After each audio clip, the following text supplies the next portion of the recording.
The trust has probably saved my life, and that's not something I'm embarrassed to speak about now, not something I'm embarrassed to admit. It's been a massive part of my life, and it has genuinely changed my life, and I feel very lucky for that. From one end. Oh, good shot.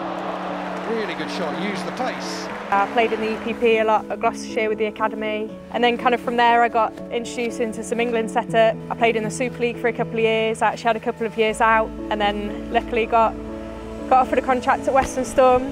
It's obviously my absolute dream job. It's something I've wanted to do for my whole life pretty much, and I think coming in I probably thought it was going to be easy. I think obviously with there only been sort of 5 or 6 of us contracted in the team as well, there's a lot more pressure on me to perform, or on us to perform, and then it's tricky to deal with that sometimes, definitely. Something that I've struggled with for quite a while with my mental health, and it's actually probably been quite a lot better this year than it has been in the past.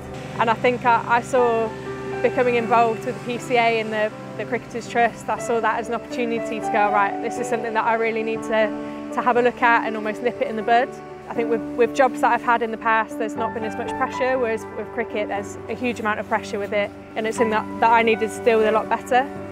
I think I kind of came into becoming a professional cricketer with the struggles with my mental health and anxiety and depression, and then I decided to go to the doctor a few years ago, and I was on and off antidepressants for a couple of years, and I think I kind of knew that that wasn't the way that I wanted to be. I didn't want to rely on antidepressants the rest of my life and be in and out of these episodes. I wanted to speak to someone and really get that sorted, and I think the more mechanisms you have of trying to help yourself, so lots of self-help and that kind of thing, the more things you can do to almost attack it from all angles, that's the best thing to do. I think I got to a point that I just accepted that I was just going to be depressed for the rest of my life, and that was the way it was, and it's just made me realise that's not the way I have to be.